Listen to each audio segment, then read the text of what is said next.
Welcome to the Sports Philanthropy Podcast. I am your host, Roy Kessel, and today we are very excited to have with us special guest Jonathan Reisman. Jonathan is the Hey, founder of Rebuild LA, and so we're very excited. Thank you for being with us. of course. Thanks for having me.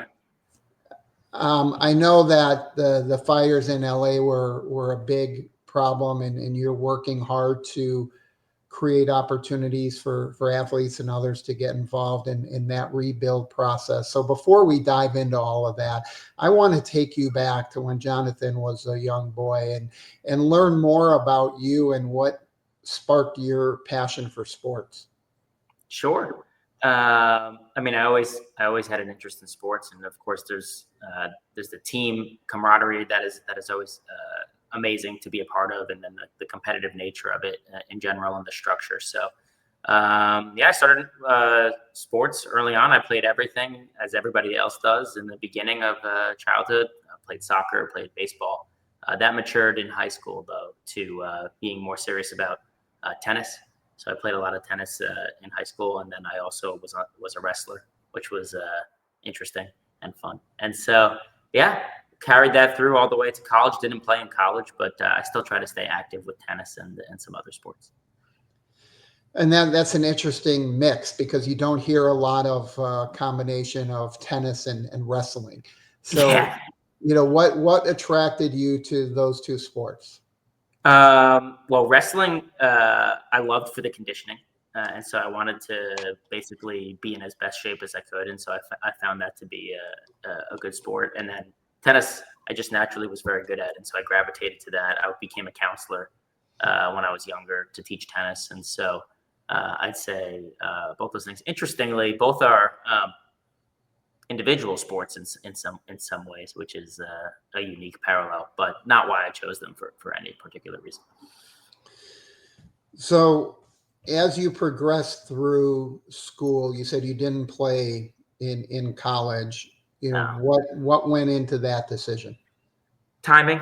I did a dual in architecture and real estate development that had a very heavy curriculum, 18 credit semesters each, and so I didn't necessarily have the timing for anything. I could, of course, do leisure workouts and sports and stuff like that, but nothing else. So that's what went into that. I also don't think I was good enough, so so there's that too. Oh, that's always the reality that hits people. Almost everybody at some point in their career, you reach that level where uh, we recognize we're not good enough for going up a level, Sure. and it's hard. Even the professional athletes we work with, right? They're good enough, and they're in their league for a while, and then they're on the other side. They catch it on the way down as their skills That makes diminish sense. a little bit, or they age out of being able to play as competitively as they Sure. did. Sure. It makes a lot of sense. And I'm sure that that's a very hard thing to pill to swallow. So, how did you get from architecture and real estate development to rebuild LA? Sure. I'll do it as fast as I can. I was working a traditional job in a real estate development company in Manhattan up until the pandemic hit. And then when the pandemic hit, I had some time to breathe and to rethink. And so I launched a company, the first company, which we still have, called Modwell, was helping people buy and design houses all in one. And so we merged architecture and real estate together to help the next generation buy a house. Most likely it would be an outdated house because the statistics were that we were buying into outdated houses. And I wanted to help people buy and design them together in a more comprehensive way. So we ran that business, still have that business for the last 5 years. And then when the fires happened, I was watching it and said, this is really a terrible scenario. But also, we realized that the technology and the platforms that we had built for the first business, the first use case, could potentially help everybody in this unique scenario. And so we took that in January and just immediately started to try to come here and to help people rebuild their lives. Well, it's a big mission, right? You talk about finding a way to merge technology and real estate for many years, probably decades, right? Real estate was probably behind the game in terms of how the technology was incorporated into the real estate world and in the market. And then really in the last 10 or 15 years, it's jumped up with the use of different forms of marketing and digital media and drones, flyovers, and Yeah. everything like that that are now accessible to many more people. So within the technology that you built at Modwell, what were the things that set that apart from the traditional real estate world?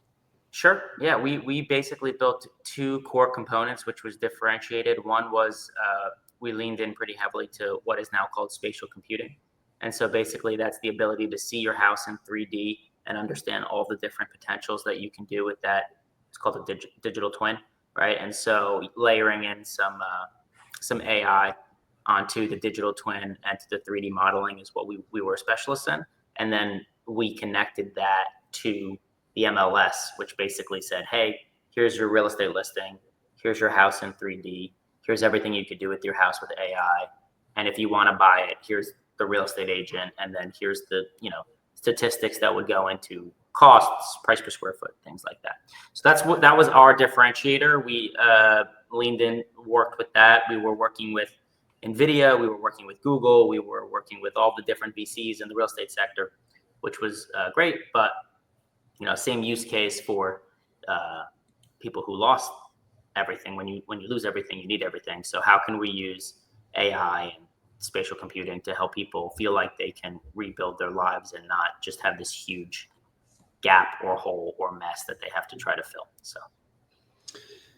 Yeah, I think that right, there's so many applications, and for those that are on the sports side and not the real estate side, MLS is a multiple listing service, not the Major League Soccer side of it. So, incorporating that technology that helps agents list and sell properties. So, talk about your experience a little bit, right? When the fires came through LA, and where were you living at that time, and how did that impact you? Sure. I was in New York. I was living in New York, working in New York. My sister lived in LA, still does live in LA. And so I was watching it first just because it was on the news. Second, because my sister lived in Culver City, and she's been here for a decade. She went to USC and just bought a house, so she's locked in to LA. And so that gravitated me to wanting to help. And then every week it got worse and worse up until a point where I decided, okay, I'm going to go move and go. If I'm going to say that I'm going to help, I'm going to go help. And so I moved in late February to LA, and I'm here right now. So when you saw what did you see aside from being concerned, obviously, about your sister and what she was going through? What was the spark that triggered this in you as to being the next project that Jonathan had to undertake, with Modwell and with everything that you're doing?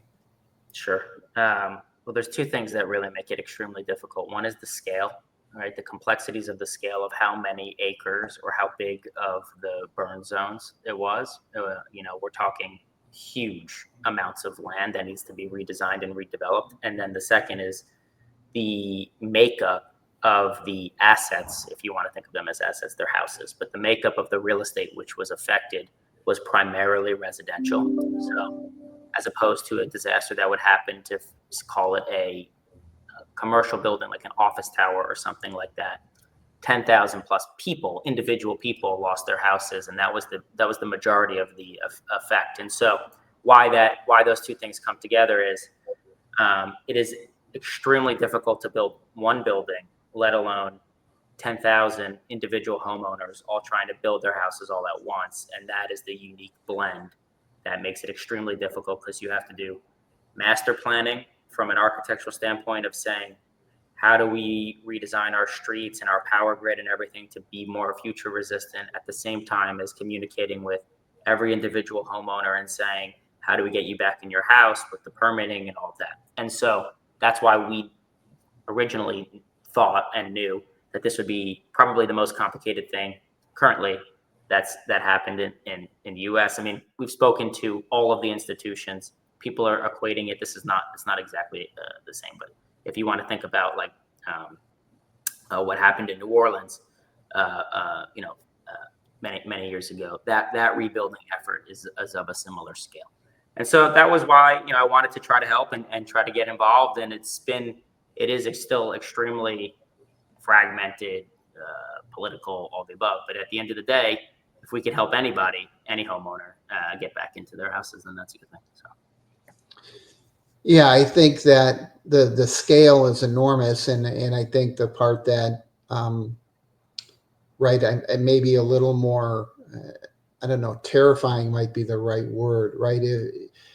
We talk about earthquakes, or we see tornadoes or other things like that. Some of those are unpredictable, but they happen in sort of immediate time, and so there's nothing you can do about it. The damage that occurs happens pretty quickly. You don't have an ability to prevent it, other than, as LA's done with building codes and things, to make the construction safer, right? But if there's an earthquake, you don't get advance notice. You don't have an ability to do anything. Here with the fires, the challenge is a little bit different, because you're literally watching your property or loved ones or neighbor properties getting engulfed, and you can see it coming, and there's still nothing you can do about it, but you have to watch it.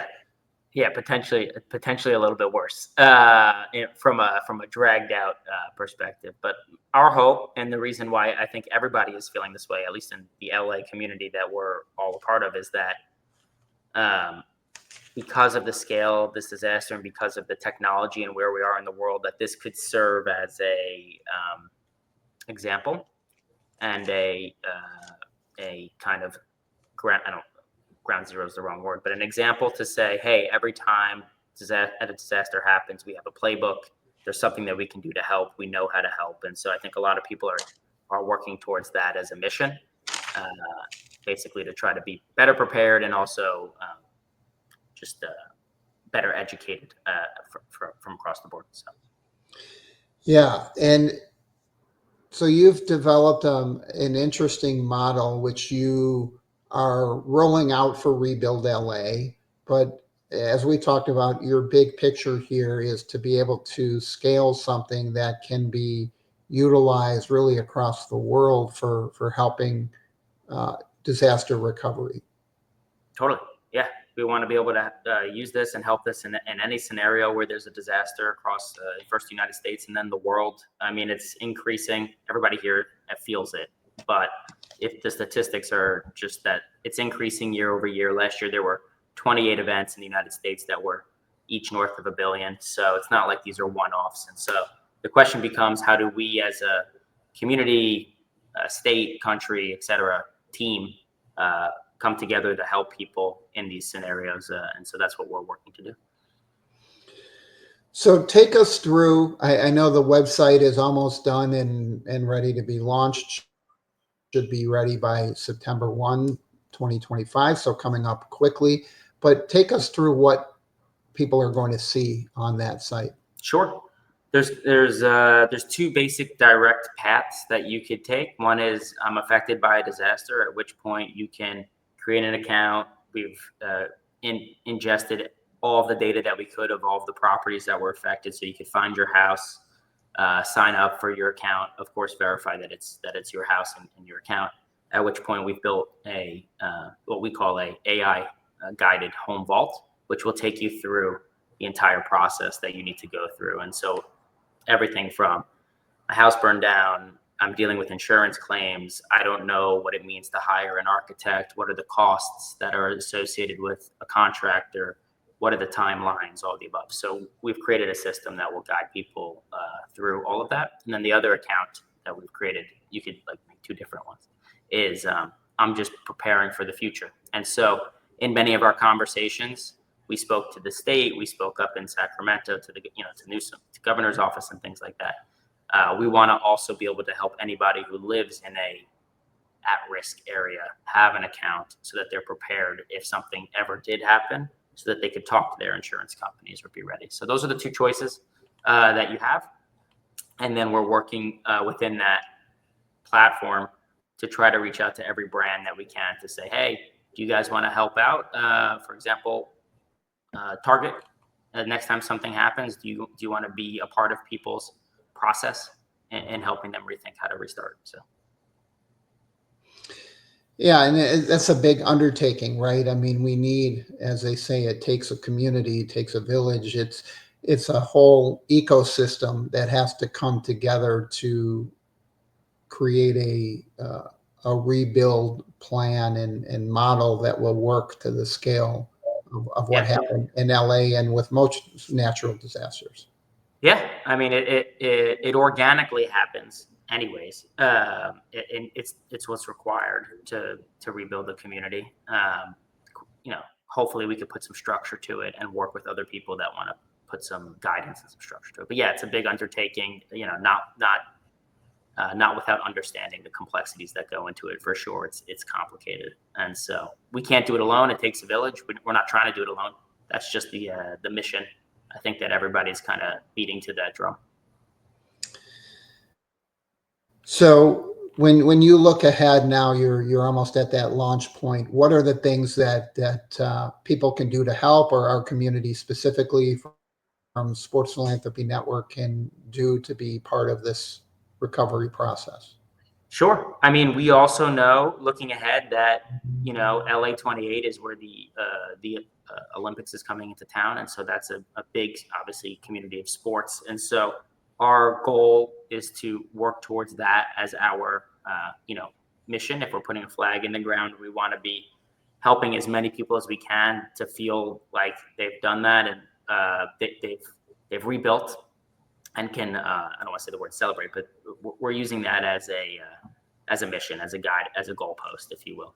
And so there's a bunch of things that we can do as a community to come together. One is just provide visibility and support to those who need it, and just use teams and audiences to do that. But the second is, everybody who is affected. I've been talking exclusively about their properties, but it's their lives that were affected, their kids that lost their ability to go play with their sports teams or practice for their college futures or things like that. And so I think there's local community efforts that anybody can put together, whether it be helping start a league or do something for Altadena or the Palisades or Pasadena and things like that. And moving forward, think about that as a framework, not just for this one disaster, but for a national effort or something like that.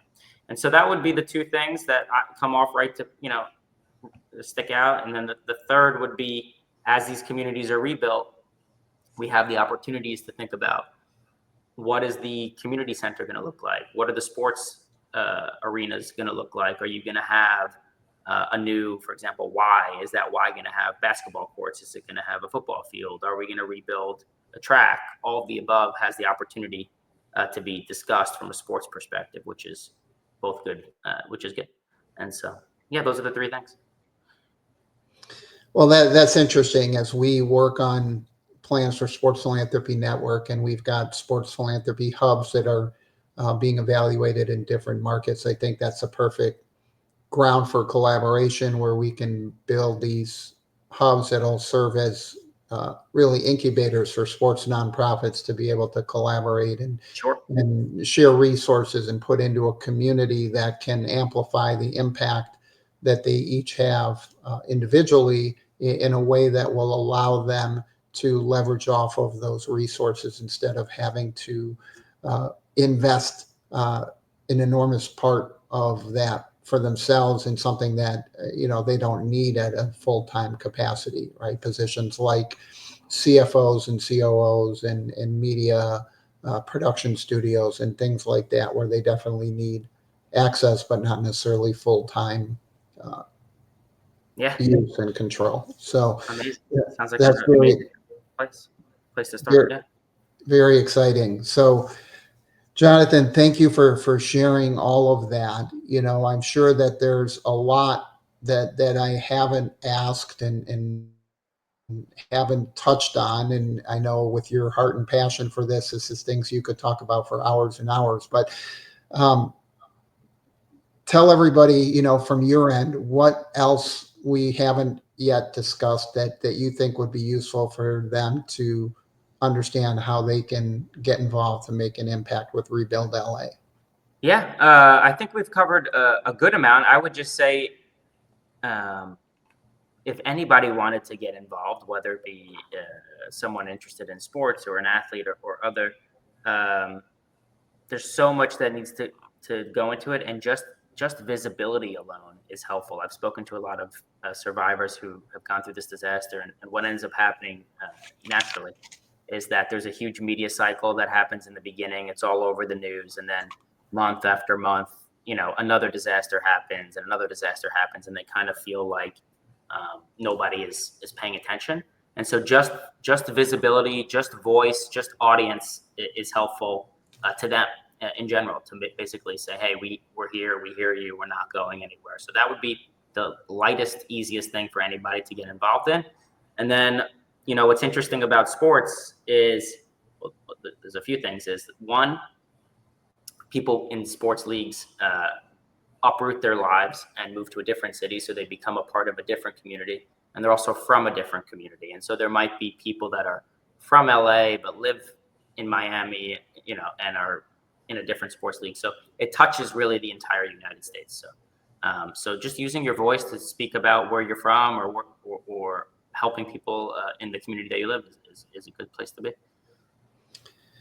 Well, Jonathan, we're going to switch gears a little bit. We're going to go off in a direction that's less serious than the battle you're fighting to rebuild LA. But, we enjoy hearing what sports people are passionate about. And if we wave our magic wand and give you the opportunity to be commissioner of any sport, what sport would you choose? Yeah. I think I would have to go. That's an interesting question. I think I'd have to go for the tennis league. I'll go USTA. That'd be fun. And I think, why not? That'd be cool. And so now that you're in charge, you're taking over control. Are you going to move the U.S. Open out to LA for yourself? I would probably move the U.S. No, I think I would change the rules so that you could have wild cards. So I'd come in and try to take on, try to take on the leaders and throw some wild cards in there, so I could be playing in the stadiums. That'd be fun. That'd be a good time. Yeah, well, they have a lot of opportunity for people to be involved in tennis. It's always an exciting time. And it goes year round. So there's always amazing competition and participation. And it's a great sport for a lifetime. Where do you stand on the pickleball craze? Both. I've played them all. I like paddle better than pickle. I like them all. They're all fine. I think tennis is my favorite. It's the most active.